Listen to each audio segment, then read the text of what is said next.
Today at shopdap.com, we're going to be talking about how to shop for a mechanic special.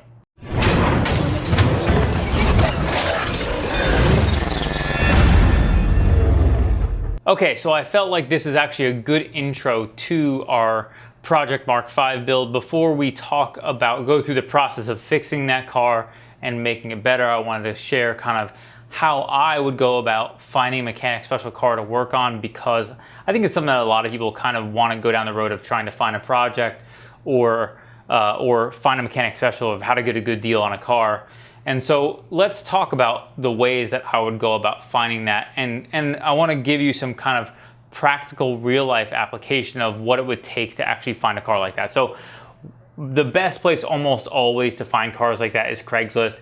You can reach out to enthusiast communities and stuff like that, but oftentimes cars like that you're not really going to get a great deal on. Most people who are in enthusiast communities, they know what it takes to fix the car. If they are willing to do the work, they're going to just put in the work and do it themselves. The place you're going to generally find deals on cars like that is going to be on Craigslist, just a regular person who has a car that is either broken for some reason or is aged out and is just ragged out and they're not willing to put in the work. So if you haven't seen kind of the idea of what our Mark V is, I'll make sure I link it to in the description below, where we did our intro of that car, where you can see that car. It's pretty ragged out and needs a lot of love. And so let's talk about how actually I would go about finding a car like that. Okay, so here we are looking at Craigslist in Charlotte. So we're going to type in, since obviously we work with VW and Audi models, we're going to type in specific models to try to find good deals. So I can tell you that the easiest cars to find that are going to be something that's going to be a good deal is going to be a Passat. Now, we can go down the list, and basically what you're trying to do is understand to find a car that kind of has a gap between what you can buy it for and what it would resell for if you were to fix it. So it's important to have that gap because, for example, this car, B5 Passat, 2003 Passat 1.8T manual, $2,600. This car, even if it's in great shape, is not worth a lot of money. So even if this car was $1,000, I wouldn't even consider it because, first of all, B5 Passats are terrible cars as far as overall reliability, maintenance, and that type of stuff, and their value of them is not very high, even in the best condition. So for that reason, I would skip pretty much any B5 Passat. Here's a $1,000 99 Passat. You can kind of find these all day long. Let's take a look at it just to see. Has 254,000 miles on it. Fuel pump went bad and it just changed out, but it was sitting while flat and it runs now. Throttle body went bad, sitting, and I need it out of my way. So I can tell you that most times when you have cars like this car, you can see that the seat is ripped. You know, let's see what else we can see from these pictures. The door panel is all bubbled out. It's not in great shape. Let's see what else we can see from this picture.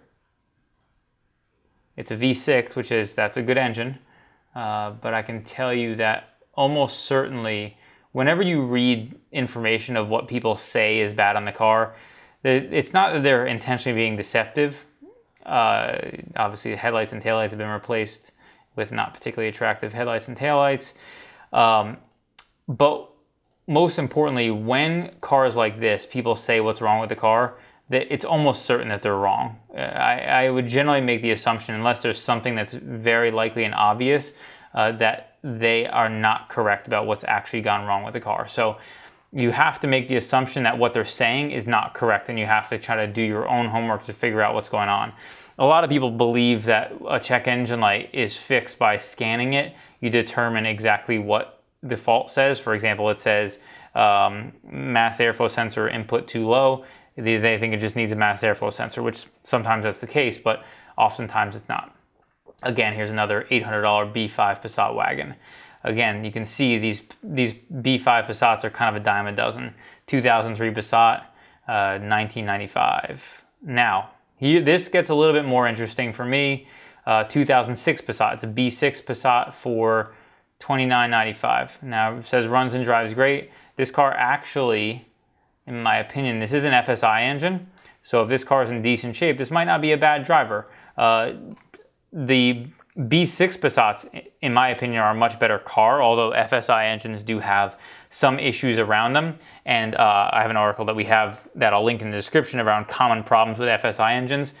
But because B5 Passats were so problematic, B6 Passats kind of get dragged down in value as well. Not that they didn't have their own share of issues, but in my opinion, they're just a generally much better car.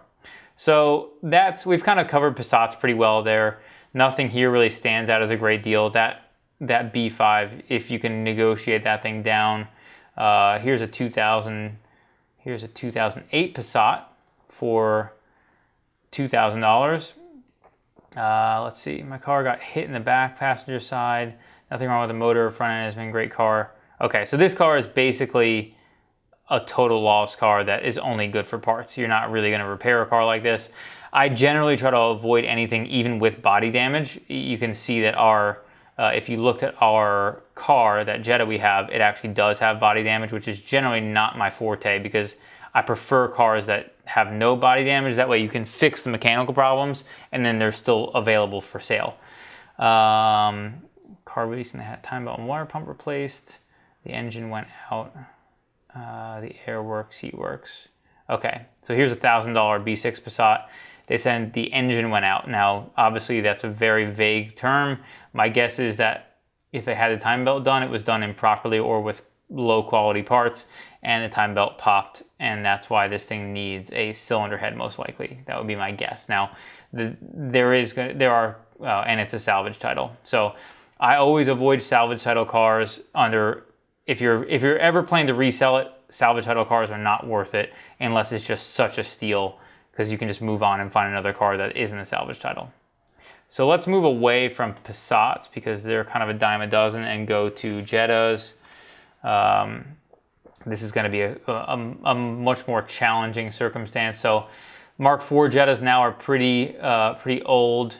Here we got something seems to be too good to be true here. 1525 adult owner. This is almost certainly a scam, which is pretty common on Craigslist because you can see if the price seems too good to be true, it almost certainly is. So Mark V GLI for $1,500 with nothing wrong with it is a complete pipe dream. There's no chance you're going to buy that car for that much money. So you can just assume that's a scam and they're going to go back and forth. If you're not familiar with Craigslist scams, what they'll do is they'll tell you that they have this car and they can have it. It's not in your area. It's not where they said it was, and then they have to deliver it and just send them a check and blah blah blah, or money order or whatever else, and then you can get the car delivered. So it's never legit. Whenever you see something that far off, something's wrong. Here's a car, not too bad. GLI. All right, that's actually not a bad deal for a GLI if you're in the market for a car like this. $3,000 in Statesville. It's high mileage, and it's an FSI, so you are going to have to do some work on it, but that's actually not a terrible deal if you're in the market for that kind of car. $3,500 for what looks like a GLI Jetta. It's not a bad price. $500 for here's $500 for a Mark IV Jetta that needs a clutch. This car, even the hood's one color, the bumper's a different color, the rest of the body's red, looks like silver hood. So car's probably been in an accident, front end damage, use it as a daily driver. That's cool. If you want to just find a daily driver car, maybe you can find a car like this. If it's a 2-liter, which it doesn't say anywhere, I have to assume it's probably a 2-liter manual car is actually going to be a pretty reliable car, but based on this car, I would probably avoid it. It doesn't even have a battery's dead, and it has a manual and $500. I mean, if you're trying to resell, this car is probably worth $1,000 once you put a clutch in it. So that's a lot of work for a $1,000 car when you're done. Now, let's continue down. What I would generally go for is a car that you can sell for, let's say $3,000 or $4,000. Most techs would do stuff like this to flip cars. Here's a decent example right here, $1,899 for a Mark V Jetta. May need transmission, it slips when it's hot. Okay, so Here's a good example. This car is actually a pretty clean car, other than the fact that you can see the door panel is kind of messed up here. These trim pieces get peely and stuff as they age. This car is actually pretty nice. This is not a bad car. The one thing I'll say is 158K. You can look, we can look real quick. Kelley Blue Book. All right, so Kelley Blue Book, 05 Jetta, Volkswagen Jetta, and you have to pick new because 05 was a split year for Jettas. There was Mark 4, Mark 5. Put in our zip code 28031. All right, so we're just going to select whatever. It really doesn't make a difference. 158,000. The thing that a lot of people make the mistake of believing is that that for whatever reason, all the equipment and stuff on a car makes a big difference in value. On these older cars, once they're like this, it really doesn't matter. They're all going to be about right. So all going to be similar. You want to click on buy from private party value. Okay, so now we have all that data entered. We're looking here, used car prices. So this car, an excellent value, is a $3,600 car, roughly. Now this is private party value of what you'd expect to get for the car if you were selling it now. Let's go back, $1,899. So let's just assume it's $1,000 for a transmission. So $2,899. Now, if you look here, that doesn't leave you a whole lot of meat on the bone there. Let's just say you need to buy a used transmission and it costs $1,000. Now you could save yourself $500 for doing all that work, replacing a trans, all that stuff, and you end up with a pretty nice car, which can be a good value. Or you can look for something that's even more ragged out than this that people are going to run from. That is what you would pick, which is kind of the route that we went down with our car. So now let's go down the road of this car. All right, here we go. One listed as mechanic special here, a $2,500 06 Jetta, kind of along that same value that we talked about before. All right, so the issues that they have listed here, AC flat motor buzzes, probably just needs a new flat motor. If it is a stripped gear, if there's something broken internally in the AC box, that could be a really big deal. So you would have to basically break apart the AC box to repair that, which means the dashboard has to come out. Assuming it's just a motor, which is probably likely to be the case, that probably is about right, and it's maybe $100, $150 in parts. Oil leak at a seal, a secondary vacuum pump. Okay, so vacuum pumps are a common problem on 2.5 engines. They do leak. Charles actually shot a DIY on that, and we'll likely be looking at that on our project car because it is 2.5. $118, no chance. I think we have one of the best prices out there for a replacement vacuum pump, and they're $190. Oil pressure sensor light blinks, faulty sensor. Oil pressure has been verified with gauge. I would absolutely be terrified of this. This is a terrifying fact here. Just assuming that the oil pressure sensor is bad is a horrible choice, and that's completely wishful thinking. Very unlikely that oil pressure sensor is bad. It's likely something else is going on. They've said they verified it manually, oil pressure gauge. I generally would never make that assumption. Also, you want to make sure that you have actual specs. So I personally, even as somebody who's prepared to fix a car like this, would never go down the road of buying a car like this, and certainly not for $2,500. You know, we bought our car for $1,000, and we probably could have gotten a better price. This car certainly is nicer than ours because this car has better wheels. It looks like the body's in better shape, but as a general rule, I would never pay that much for this car. It's higher mileage, and it also has something with oil pressure, which means you could need an engine. So you have to pay probably, maybe I would pay $1,500 for this car at absolute most, because again, you have to be prepared for potentially replacing an engine with this issue. All right, let's go down the road of what everybody really wants to see if there's any GTI mechanic specials. So oftentimes you're not going to find GTI mechanic specials. It's kind of a pipe dream. Oftentimes you'll find parts cars like this. Here's one that looks like it's rolled over. It's a Mark 7 that they're probably parting out. Could be a good deal if you're looking for an engine swap of a car, but as a general rule, you're not going to find too many GTIs that are mechanic specials. usually what you're more likely to find is an older GTI that's just ragged out and been modified and destroyed to hell by an owner. So let's take a look. And like you would find in a lot of places, there's just not that many GTIs out there. There's a Rabbit for $6,000. Try a VW GTI, see if that helps. Okay, helps narrow things down a little bit. You can see here's a Mark IV for $3,200. Nothing wrong with that car, at least visually, assuming based on the price, it's probably about right. 20th anniversary for $8,000. I'm sure that car looks like it's probably got really nice wheels on it, and I don't think anybody's gonna buy it for that much money. There's not much. This is pretty typical of what I would expect to find for GTIs. There's just not great values at GTIs, and usually if you find one, it's almost certainly too good to be true, and it's going to be a really, really ragged out car. Let's see. There's just not much out there. So the important thing to note, again, whenever you're finding one of these cars, is like I talked about, the gap between what you're buying it for and what you can sell it for, and roughly what it might cost to fix in between. And you have to think worst case scenario when you're thinking about repair, because you could end up, if you think best case scenario, you're going to end up in a really bad bind. And so here is a 01 GTI, $1,500. There are basically no pictures of it. I would never consider it. This car is a terrible mistake. A salvage title car with 180,000 miles on it for $1,500. If you're looking for something to drive, maybe needs a new mass air, has a cracked windshield, so you're looking at probably at least $500 or $600 right there. AC needs to be recharged, which I would never assume that's even remotely true, because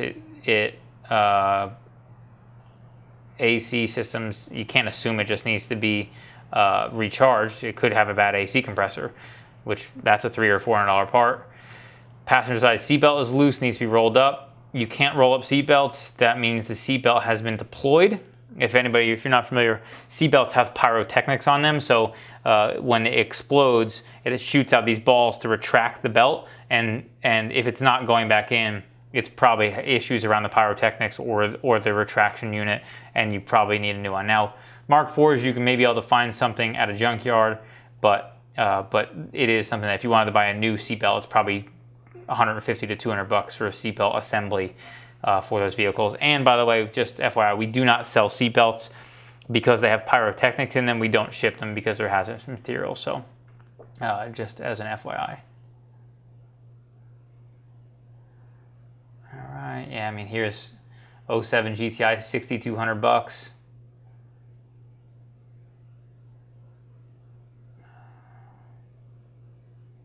The best thing you could ever hope to have happen on a GTI is having one of the cars with the timing chain tensioner issues that, if you're not familiar, we've talked about pretty extensively thus far, around issues with timing chain tensioners popping on TSI engines. I'll link to our article about common problems for TSI engines in the description, where you can check that out. But it is something that will cause some major engine damage, and that might be a car that, if it's a late model Mark V or early model Mark VI, could have that issue. CCs could have that as well.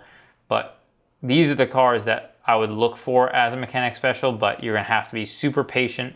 You have to wait a long time to try to find a car that has that happen, and you just have to have the timing right. The important part about this stuff is you have to be constantly looking for these cars, because when they come available, somebody will scoop them up super fast because they're out there looking for cars.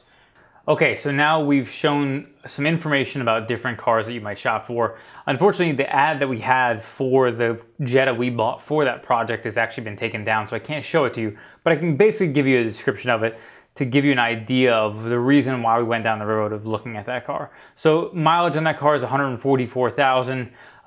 The ad said it just needed an alternator. The car was listed for $1,100, so you would have to obviously come pick it up. Now, a lot of the cars we just went through, you saw all the problems listed.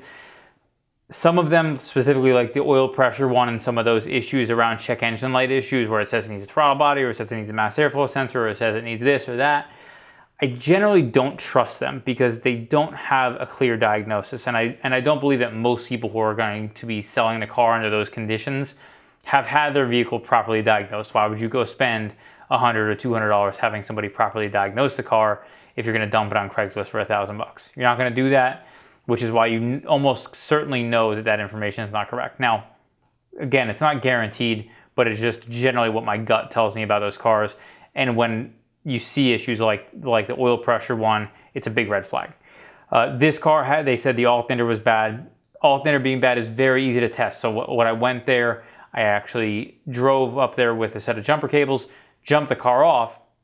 It's really simple to tell if you have a bad alternator because if the car will start with jumper cables on, now you know that you have either a dead battery or an alternator problem. Now, if you have an alternator problem, the battery is likely dead anyway from not running and being charged regularly, especially because like this car sat for a month. Easy to tell. As soon as you pull the jumper cables off, the engine dies. It's very likely to be related to the fact that it has no charging system. The battery doesn't have enough voltage. Batteries will not last long without an alternator. So very easy to tell that that's certainly what's happening. No real noises or major problems that when I started the car. And so I looked over the car, has some body damage. Again, that's not generally my forte of what I would go for, but for the purpose of what we're looking for here, it's perfectly fine because we're not looking to resell this car to make a profit. We're doing it to make videos and have some interesting stuff. Now I can tell you, we bought that car for $1,100. It was listed for $1,100. Bought it for $1,000. Certainly, I can guarantee you, based on just my gut, I know I could have beat him up over price and probably got him down to about, I would say at least $800. I probably could have bought the car for, if not maybe less. But you know, I'm trying to be fair to people, and we're using it for video, so it's not really like I made a big deal. But the next thing we did was reach out to friends of mine. Obviously, because I'm in the business, I know a lot of people at car dealerships, and I had them run a Carfax. So we have run the Carfax, and what you'll find here, as you can see, is an incident report of minor damage. I can tell you based on looking at the car, it's been in a front-end collision. Radiator support has been replaced because there's no stickers on the radiator support. It's actually on the hood.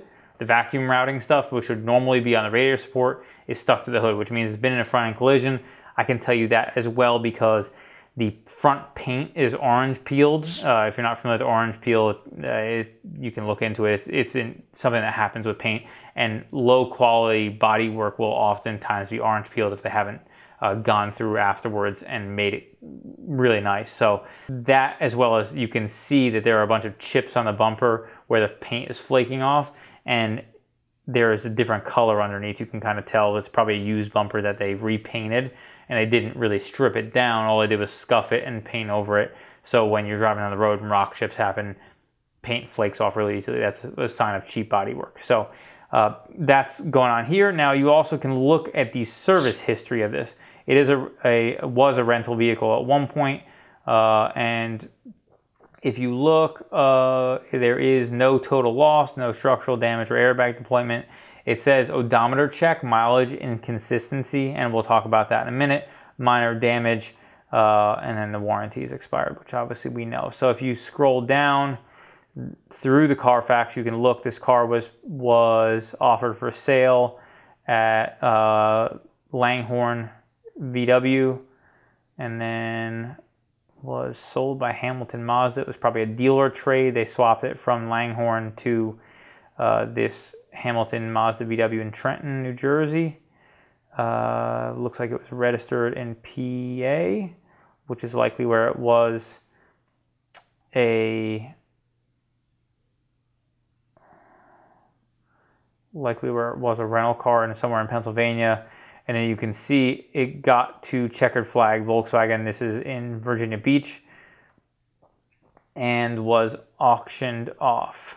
Now you can continue to scroll down and see it made it to North Carolina, which is where its home was down here. And you can see all the odometer readings and everything as you go through all the inspections and Not a lot of service history. You can tell this car has not spent a lot of time in dealers, which is generally a concern. Any car that's been serviced regularly at dealers, I usually feel warm and fuzzy about and not worried about, because dealers are going to make sure they're telling people the proper things. If you look here, the first place where this thing starts to pop up as far as service history in 2013 was at a Grease Monkey, which is just like an oil change place like Jiffy Lube. Grease Monkey here again, Grease Monkey again. So they were changing the oil, but I generally don't have high hopes for what Jiffy Lubes and that type of places are going to do. Grease Monkey, they're just going to change the oil. Best case scenario you have at Jiffy Lubes and Grease Monkeys and places like that is they're changing it with the right oil, which is going to be a synthetic oil. Some people might not even do that properly and might cheap out and go the route of getting like the $23.95 oil change, which is going to be the standard non-synthetic oil, which isn't great for your engine. So I generally don't love cars that are serviced in places like this, on top of the fact they're going to kind of cheap through everything else. So this vehicle was stolen. If you look at this history, actually it shows the vehicle was stolen twice. I did talk with the owners. They were super nice people. The car is actually not stolen twice. It was only stolen once. So I'm not sure if there's some kind of inconsistency along the Carfax somewhere. But again, it continued to be serviced at non kind of specialist type places. And then you can kind of see the end of the history is basically in the reason why you have the end of the history is Grease Monkey, and then it registered again, and then also it was serviced here in June of 2017. And the reason why there have that mileage inconsistency here is what is an obvious typo to me. So what was intended to be 141,000 miles, they made a typo, and it is 41,000 miles. So it gets flagged for mileage inconsistency because it's flagged under a much lower mileage than what it was originally for, which is kind of the idea behind, you know, Carfax, is to prevent people from trying to roll back mileage and stuff like that. So I always recommend pull a Carfax and stuff. It will give you kind of a history, read through the things that happened. You'll be able to identify if there's any problems. Yes, it might cost you a few bucks. Obviously, luckily, we did not have to pay for it because of the relationships that I have with people who are basically subscribed for Carfax stuff and get all the Carfax they want. But I would do it, spend the money, make sure you're investing it, look into specifically what information you need from this. It'll help you identify if there's any major red flags, salvage title stuff, flood cars for sure, a total loss. Any car that's a total loss, a flood car, would have classified it as a salvage title. And total losses can be deceiving sometimes, because sometimes the value of the car exceeds the total. It's usually about, I think it's about 70% of the total repair cost is that amount of the value. It exceeds 70% of the value of the vehicle.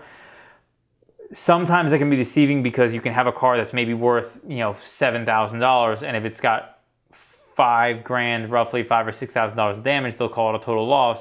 But somebody who can do the work themselves, maybe it's a repairable car within reason, doesn't have a tweaked frame, doesn't have a roof that's caved in or collapsed, doesn't have complete structural damage, but it's still a salvageable car.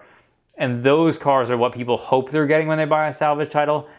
I generally make the assumption that if you're buying a salvage title, it's another way around. We had a local guy of ours who we kind of knew through the grapevine. We checked out a car for him. We actually used it to shoot a DIY video a long time ago. That car was a salvage title. He didn't really know much detail about it, but once I got into it, we actually shot a video around trunk actuator, and that car had all kinds of rust and in all kinds of places in the car where you never ever find any rust. Specifically, this was the actuator for the fuel door, and all the screws that held it on were rusted. A bunch of pieces in the lower part of the trunk were rusted, which means this car either had a heinous water leak, which is less likely, or it was a flood car, which is more likely. Flood cars are terrifying because any car that has a bunch of control modules on it, if it's flooded, all the wiring could need to be replaced, and a body harness on a vehicle costs thousands of dollars, and takes months for them to build. they're all built by hand. You order them, you wait for the harness to come, and then you get it. So for that reason, I never ever recommend the route of going with salvage title cars unless you are very, very familiar, in which case you would not need to be listening to me talk on this video, and you already know all the pitfalls of what you might run into with a salvage title car. Thank you so much for watching our how to buy a mechanic special vehicle. Hopefully this was insightful for anybody looking to buy a mechanic special, and you can follow along with our Mark V build as we repair this car that was our mechanic special. If you like this video, be sure to give it a thumbs up and subscribe for more like it.